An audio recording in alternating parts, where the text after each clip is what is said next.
We do this to encourage young people to research and become active in the pro-life movement. Because this year is the 40th anniversary of Roe versus Wade, and 40 years is considered a generation, the topic chosen for this year's essay was the effects of the abortion holocaust on my generation. We can certainly call the illegalization of abortion in an American Holocaust, with over 55 million children being killed since 1973. We wonder what path in life those children would have chosen if they had grown up. Maybe some would have become doctors who would have taken care of us. Maybe others, researchers, that would have found the solution to some of mankind's many problems, or cures for incurable diseases. Maybe they would have been wives or husbands who were searched for but never found. They would have been the children on the playground and in the schools until they grew up to be the teachers. Because of the terrible decision the Supreme Court made on January 2nd, 1973, these children would not be among the living. These children would suffer a silent martyrdom of horrible pain and be thrown out in the trash. According to the Ohio Department of Health in 2011, Ohio had 24,764 children who lost their lives in the abortion holocaust, and 107 of those children were from Miami County. We have to change this culture of death and turn it into a culture of life. As we begin a second generation with abortion legalized in this country, we look toward the future with hope. We look to this generation's survivors of the abortion holocaust to pick up the torch and carry it until all life is protected, from the tiniest preborn baby to our oldest senior citizens. We can see many of these survivors marching for life on Friday in Washington, D.C. Now I'd like to introduce this year's essay contest winner, Micaela Hinton. Micaela, come on up. She is the daughter of Rich and Michelle Hinton, and she has four brothers and sisters. Micaela is a homeschooled student who plans to attend Sinclair Community College, and she is already, correct? And she's majoring in graphic arts.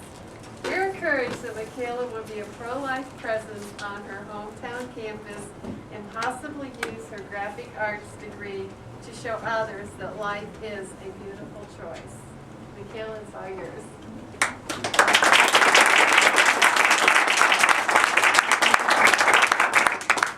By the time I finish reading you this essay, 500 babies will be murdered by their mother. I am a survivor of the abortion holocaust. My mother chose to give me life. 5 years before Roe versus Wade, my grandmother was a senior in high school. To her humiliation, she became pregnant. At that time, her only choice she had was to carry her unborn baby. She was shamed by her classmates and mocked by her principal when 9 months pregnant she walked up to receive her high school diploma. I often wonder if I would be here today if she had a choice. Young people of my generation have never lived in that world where human life was not sacrificed for individual comfort, where taking the life of another was not a legal choice, where it was not legal to sacrifice human life for the sake of what is believed to be the greater good. Somehow, though abortion claims not to involve a human life, it has lessened our respect for life. Our nation prides itself on its rugged individualism, but it seems that the line may have been blurred between healthy individuality and self-centeredness. We have been taught to do whatever makes us happy, having no thought for how our decision to abort a baby not only affects the baby and ourselves, but also the lives of those around us. Abortion does not just take the life of a woman's child, but someone's sister, cousin, grandchild, best friend. It affects my generation because that life could have been someone's spouse or someone's mother or their father. My generation lives in a society in which technology is so advanced that we can see a baby in 4D while in the mother's womb. So there's a dichotomy in our minds of seeing a little human being in utero, moving, breathing, and sucking its thumb, and yet rationalizing that it is right for me to do away with this life if I so choose. Not only does abortion devalue the life of children living in the womb, but it has also devalued the life of me and my classmates who have survived the abortion holocaust. We see devaluation of life every day on the news. A man getting shot in a drive-by shooting, a teenager being bullied to the point that they commit suicide, an elderly person being pushed down and robbed in a store. Though decrease of child abuse was given as a reason to legalize abortion, to the contrary, since the legalization of abortions, child abuse has risen dramatically. The U.S. National Center of Child Abuse and Neglect has reported that child abuse increased more than 1,000% since the legalization of abortion in 1973. Rather than children being viewed as a blessing, they are seen as a product or a right. The mother-child bond is severed drastically by abortion. Male-female relationships are affected as well. Not only does the mother experience post-abortion reactions such as guilt, depression, anxiety, and damaged relationships, but so also do the parents, siblings, and other family members.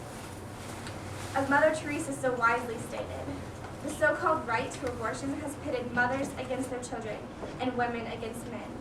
It has sown violence and discord at the heart of the most intimate human relationships.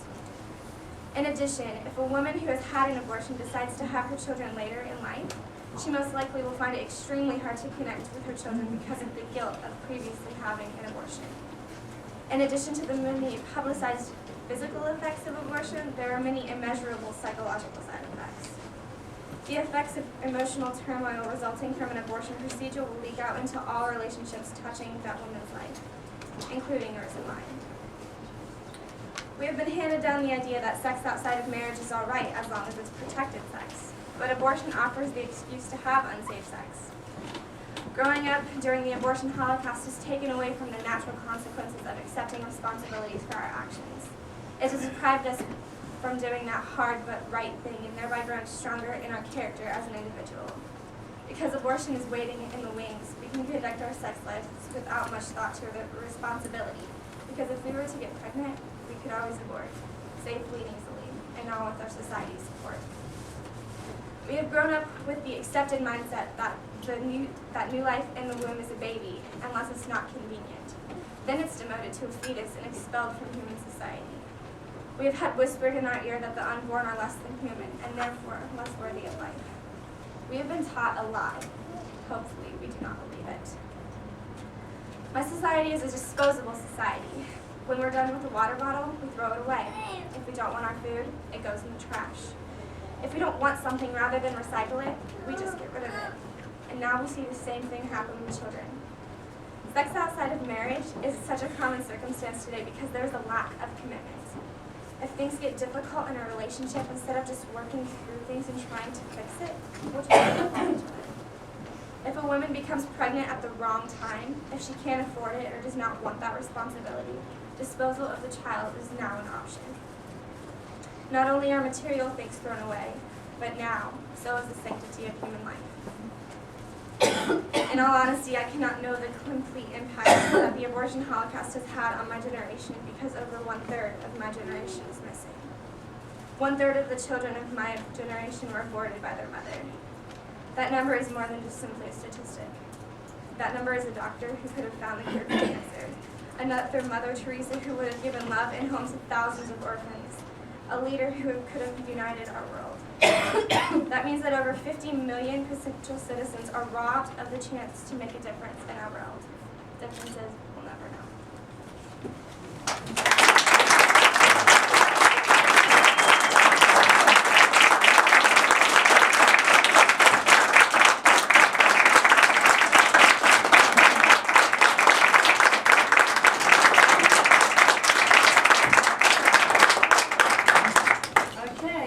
On behalf of Miami County Pro-Life Education Foundation, I wish to present this scholarship check for $1,000 to Micaela for her excellent essay. It was wonderful. Thank you.